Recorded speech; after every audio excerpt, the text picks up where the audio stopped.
Bonjour, bonsoir, bon après-midi à tous, bienvenue chez l'Observasco. Aujourd'hui je présente une toute nouvelle émission qui va s'appeler...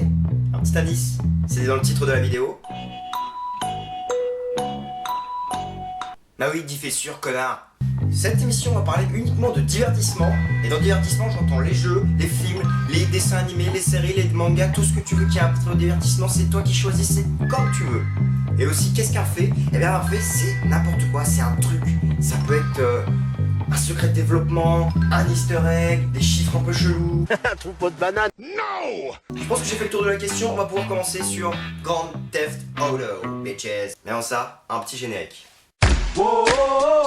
Voilà, c'était un petit générique. Saviez-vous que toute la franchise GTA existe grâce à un bug? A l'origine, le tout premier jeu de Rockstar devait s'appeler Race and Chase, ce qui se traduit par course et poursuite. C'était supposé être un jeu où l'on incarnait soit les criminels, soit la marée à chaussée. Mais durant le développement, il y eut un bug. Ce bug rendait les policiers beaucoup plus violents que ce qu'ils ne devaient être. En fait, ils essayaient de passer à travers le joueur et le faisaient constamment sortir de la route.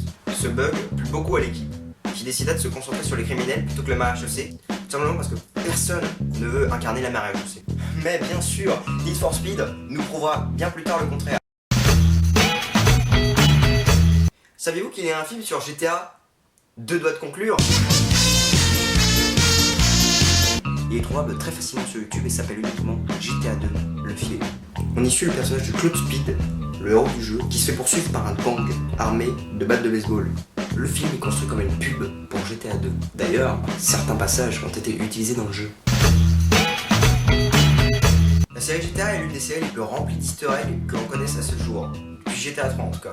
Voici une sélection des easter eggs les plus connus, un par épisode. On commence avec GTA 3. J'ignore GTA 1 et GTA 2 parce qu'il n'y a pas grand chose à dire dessus. Dans une allée difficile d'accès où il faut utiliser une voiture pour faire un escalier, pour monter dans un endroit et continuer, etc. Bref, vous pourrez trouver une pancarte affichant que vous n'étiez pas supposé venir ici, vous savez.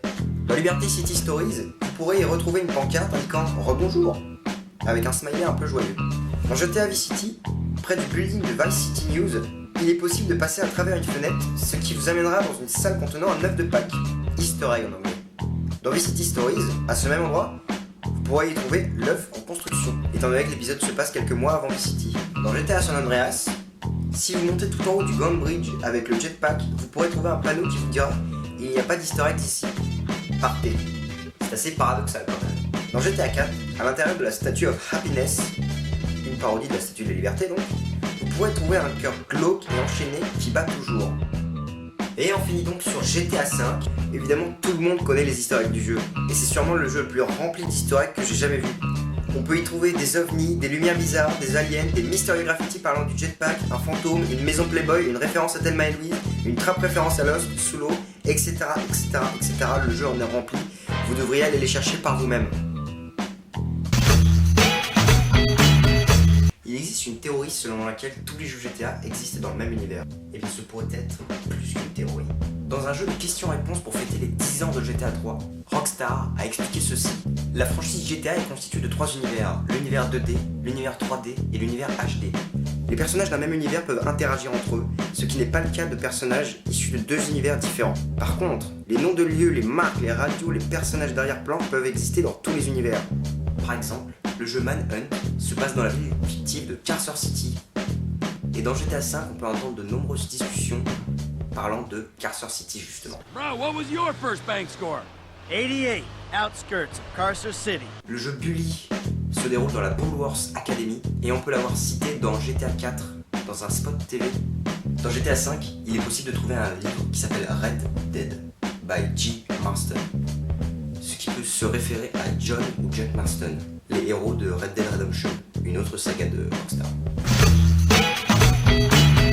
Beaucoup de choses ont changé dans GTA 3 mètres de l'accident, notamment à cause du 11 septembre. Le jeu était à la base supposé sortir le 2 octobre, mais il fut décalé de quelques mois pour pouvoir enlever différents éléments de gameplay. Premièrement, les voitures de police. Elles étaient bleues et blanches, et ressemblaient beaucoup plus à celles du NYPD. La jaquette change à elle aussi pour devenir celle qu'on connaît actuellement.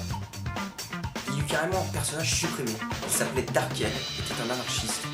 Il vous proposait des missions durant lesquelles il fallait semer le chaos à travers la ville. La texture du personnage est toujours dans le jeu et son nom est toujours au générique, parce que le doubleur avait déjà doublé le personnage. Et l'absence de moto dans le jeu n'est absolument pas à cause du 11 septembre. C'est simplement parce qu'à l'époque, c'était beaucoup trop compliqué de faire une moto. GTA 4 n'a pas d'avion, et ce n'est absolument pas à cause du 11 septembre. C'est tout simplement parce que le jeu se déroule dans New York. Vous avez déjà vu des avions dans New York? Non? Bon bah voilà.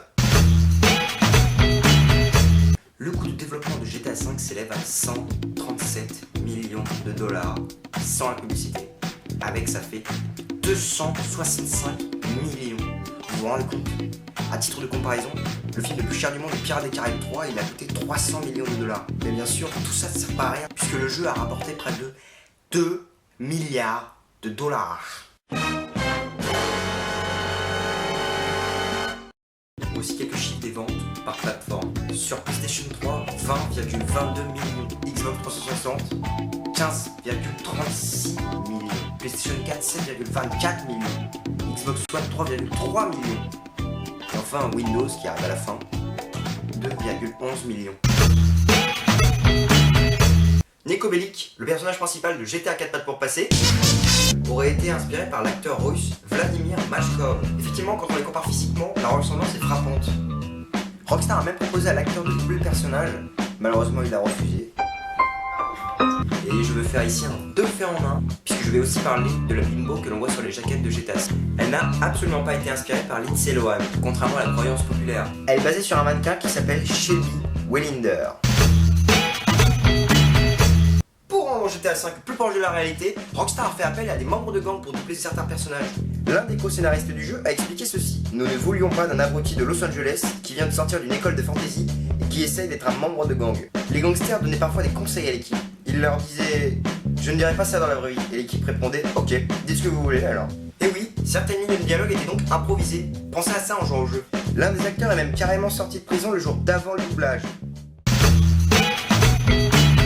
Bien avant la sortie de GTA V, des forumers se sont donnés comme défi de prédire la map du jeu. Ils ont analysé très attentivement tout ce qu'ils pouvaient trouver sur le jeu, des pubs, des images, des interviews, des vidéos, etc. Et voici le résultat. Effectivement, c'est vraiment très réaliste et vraiment très proche de la version finale de la map.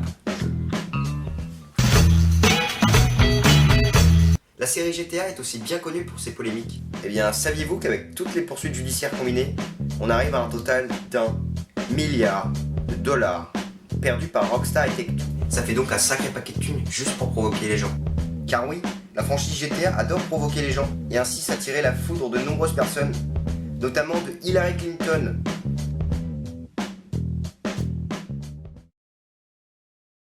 La série GTA est devenue au fil des années l'une des séries les plus appréciées du jeu vidéo, mais aussi l'une des plus controversées et la plus détestée par tous ceux qui pensent que le jeu n'est que violence et armes.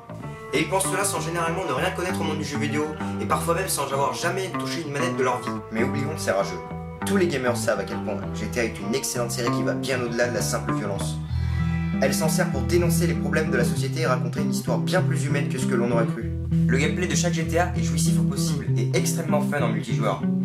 Les jeux sont des succès critiques et commerciaux, et face à ce succès, je ne peux qu'espérer que cela dure. Merci.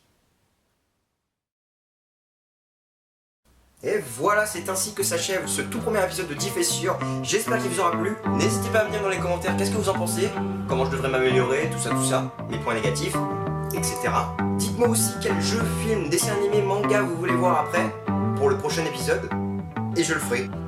Allez, salut tout le monde.